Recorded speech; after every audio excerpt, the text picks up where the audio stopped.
I'm the version of you that didn't learn to hide. Listen close.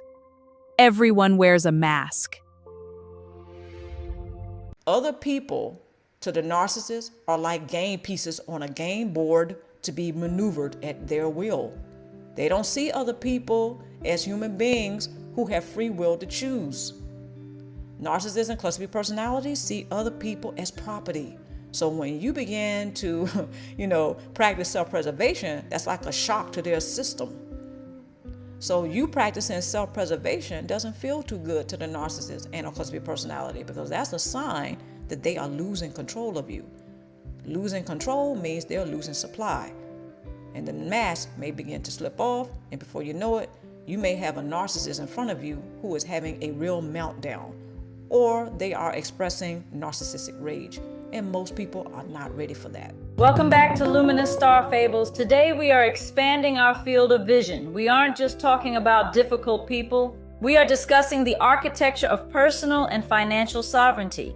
Rebuilding your life after narcissistic, emotional, or financial abuse requires more than just a budget. It requires a regulated nervous system. Many of you are in a season where you feel challenged, perhaps even cornered by a dynamic that feels bigger than you. I want to start with the fundamental truth from my presentation series. Every relationship serves a purpose, even the ones that feel like a sunken place. The pain you are feeling is an alarm system. It is a challenge to face the self and take full, abundant responsibility for your own life. If you've been feeling like a game piece on someone else's board, this journey is your blueprint for reclaiming your position as the architect of your own reality. In my slides and in some of my video content, I often reference the Svengali archetype. A Svengali is a mastermind who exploits others by building a stronghold of dependency. They don't just want your time, they want your identity. They achieve this through predatory masking, the kind we see in the character Harper. While you might be practicing self-preservation masking just to stay safe, the Svengali is studying you to find the seams in your armor. They look for the groomed civilian, someone who was taught as a child that their value lies in their compliance. If you find yourself obsessed with their opinion or unable to make a financial move without their invisible permission, you are likely under a Svengali stronghold. Recognizing this isn't a reason for shame, it's the vital data you need to start your defense. Let's talk about Bullseye. Have you ever wondered why the same types of people seem to find you? It's because of the bullseye placed on your back to preserve the narcissist's false self-image. They need a target to project their undesirable characteristics onto. As I explained in my Narcissism versus Self-Preservation presentation, the narcissist is an expert at projective identification. They take their own insecurity, their own shame, and their own chaos, and they convince you that it belongs to you. This is the diabolical nature of gaslighting. They want you to believe that your intuition is paranoia and that your need for boundaries is aggression. Taking the target off your back starts when you stop trying to explain yourself to the hunter. The moment you stop seeking validation from the source of the injury, the bullseye begins to fade.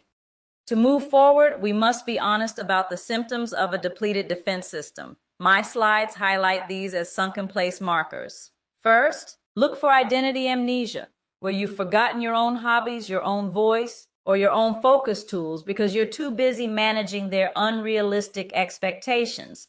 Second, pay attention to somatic alarms, flashbacks, nightmares, or a sudden chill when you smell a certain scent, like that scent of a Gurkha cigar that the character Elea was triggered by when she realized that someone from her past was attempting to get her attention in my video entitled Haunting Whispers of a House on Palms Avenue. Your body is a truth teller even when your mind is trying to bargain. Finally, beware the rose-colored fog. You may still be idealizing a version of them that doesn't exist, looking at the mask they wore in the beginning rather than the scene that is showing now. Self-preservation is not just about getting away, it is about cognitive rewiring. It's about looking at the data of your life and realizing that you cannot find a silver lining in a cloud that is designed to storm on you. So, how do we activate the defense? It starts with somatic grounding. When the anxiety hits, use your tools to recenter and realize you are in the present, not the past of Palms Avenue. Next is identity protection through your shield template. This is your digital and emotional firewall. Stop being emotionally available to people who are not emotionally safe. Finally, Lean into practical literacy. Just as Alea uses her assets to unmask Harper, you must use your logic to unmask the frauds in your own life. Check the background, check the history, and trust the patterns rather than the apologies.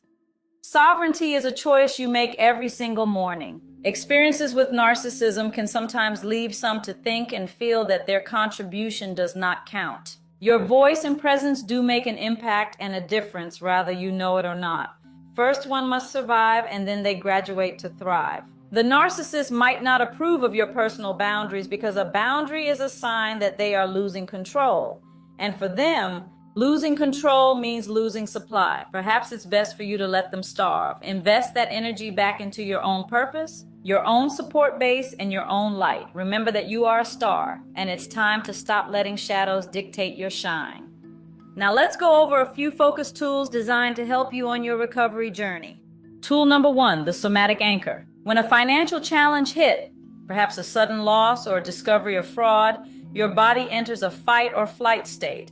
Stop what you are doing, place your feet flat on the floor, and press your palms together firmly. This physical resistance reminds your brain that you are a solid, contained being, separate from external chaos. Tool number 2, the shield template for cognitive reframing. Instead of saying, I am being ruined, reframe the data. I am identifying a leak in my sovereignty. This shifts you from a victim of a Svengali mastermind to a systems architect who is simply repairing a breach. Tool number 3, the 5-minute disclosure audit. Before reacting to a personal challenge, ask yourself, does this person have the emotional currency to handle my truth? If not, practice strategic silence. You are not being cold. You are practicing the self-preservation that is natural to all living organisms. Imagine you are Elia sitting in a locked room after detecting the aroma of the Gurkha cigar of your past. Even with your government career training, the chill is real. Now, look at the challenge currently facing you, whether it is a financial hurdle or a personal betrayal. Here's a journaling prompt that I'd like to share with you. Write for 60 seconds on this. When the past whispers that I am still that helpless child in a hometown that I grew up in, what is the one physical sensation I can focus on right now to prove I am the one who oversees my current life? How does unmasking the truth of this challenge, just as Alea unmasks Harper, change my perspective from fear to strategy? Take the lead in your own life story. I encourage you to begin today by challenging yourself to make choices that will naturally bring about necessary change. If you've been enjoying Elia's story, check out the next video for more stories on the playlist series, and don't forget to share this video. All right, let's dive right into section 1, the cluster B dynamic. So what exactly are we dealing with here? Let's look at the cluster B personality type. These folks often detach from their authentic, true selves, usually way back in childhood or adolescence, and leave behind a sort of false self that they show to the world. Because they've disconnected from who they truly are, they actually lack a natural desire or even the ability to genuinely connect with others. Instead, they operate from this really predatory state. They're constantly hunting for an external supply to fill their internal void, all while projecting their own undesirable traits, like being super self-absorbed, right onto the people around them. You know, because a true connection isn't their endgame, they rely on some highly calculated methods to manage their targets. Things like emotional abuse, intimidation, and isolation. It's all about power and control. While it's definitely not natural for most humans to act this way, it's totally par for the course for someone operating from this detached state. They use these diabolical acts just to secure their supply. Which brings us to section 2, the misery supply. Now, this brings us to a really unnatural, kind of uncomfortable truth about narcissistic supply. A narcissist actually gets a sense of satisfaction and, no joke, a literal lifeline from your misery. When their targets are battling depression, dealing with unresolved anger, or just suffering from crippling anxiety, the narcissist is feeding on it. They can't process healthy emotional connection, so they consume negative energy just to survive. Honestly, if you aren't miserable, they're starving. Think of it as the human wastebasket metaphor. I know, it's a gross visual, but it hits the nail on the head. In these dysfunctional dynamics, the narcissist essentially uses other people as a dumping ground. Instead of facing their own shadow side, they take their unresolved childhood trauma and deep-seated pain, and they project it onto you. They basically vomit their emotional baggage onto their targets, making sure you stay weighed down while they extract all of that resulting misery. Let's shift gears to Section 3, the moment of clarity. To really understand this awakening, we have to look at both sides of the coin. On one side, you've got the narcissist with an absolute, desperate need to extract misery. And on the flip side, we often find a target who behaves codependently. Many times, this target was groomed from childhood to be a people pleaser, constantly sacrificing themselves. You go into the relationship genuinely looking for connection, but you end up trying to rescue the narcissist. Without even realizing it, you're providing an endless buffet of supply, fueled by your own unhealed trauma. But then, during this moment of clarity, a really profound realization hits. There is a fundamental lack of energy resonance. It's super easy to overlook, but these two individuals have energies and spirits that literally cannot share the same space long term. The whole awakening happens when you finally see this polarity. It's like you have one foot in the light and they have one foot in the dark. You finally realize that investing in this dynamic makes it physically and emotionally impossible for you to thrive. Now moving on to Section 4, the sovereign barrier. All right, I'm going to challenge your perspective here with a couple of critical questions. Ask yourself, how have I compromised myself in relationships? And maybe the biggest one, do I feel guilty when I choose to defend myself? We absolutely have to stop viewing self-defense as a crime. Seriously, building a sovereign barrier around your well-being is literally the only way to stop functioning as someone else's emotional wastebasket. And you know what? There's a massive, incredibly frustrating double standard happening here. The narcissist, they practice self-preservation constantly. They have absolutely zero problem putting their own needs first, by any means necessary. But the second you attempt to practice self-preservation, they act like it's a punishable offense. To them, it's a direct threat to their control, and they'll usually react with rage or amp up those diabolical tactics just to pull you back in line. But here is the real game changer. Your secret weapon, self-preservation, is actually a narcissist repellent. Narcissists thrive on the open door policy of your emotions. When you start setting personal boundaries, you are slamming that door shut. You cut off their fuel supply. Because you're no longer feeding them the anxiety they need to sustain their false self, they literally have nothing left to eat. Eventually, they have absolutely no choice but to retreat and go find a new source. Which leads us perfectly into Section 5, Tools for Thriving Forward. So, how do we actually pull this off? First, remember that your life has purpose. Your entire existence is not meant to be spent trying to please someone who has unrealistic expectations and doesn't even appreciate you.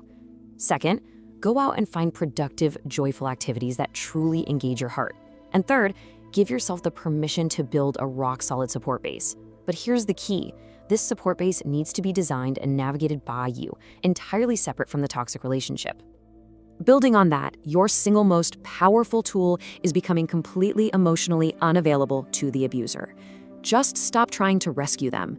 Process the 5 stages of grief, denial, anger, bargaining, depression, and acceptance, as you mourn the illusion of what you thought the relationship was. Shift your focus entirely onto your personal needs and start trusting your own intuition again. By making your own trauma recovery the priority, you literally starve the dynamic of the energy it needs to survive. To bring this all together, self-preservation is a natural principle. It's at the core of every living organism to want to survive. Choosing yourself, protecting your energy, and flat out refusing to tolerate abuse, that's not a personality flaw. It's not you being selfish. It is your fundamental biological right. We've unpacked a ton of deep, pretty heavy concepts today in this explainer, looking at exactly how these dynamics operate and how you can break free by building your sovereign barrier. So I want to leave you with this final provocative thought. If your energy is no longer serving their false self, what incredible things can it build for your true self? Just imagine the possibilities when you redirect all that life force toward your own healing, your purpose, and your thriving future. You can't hide forever. Oh, child, I'm not hiding, I'm waiting. Waiting for what? For you.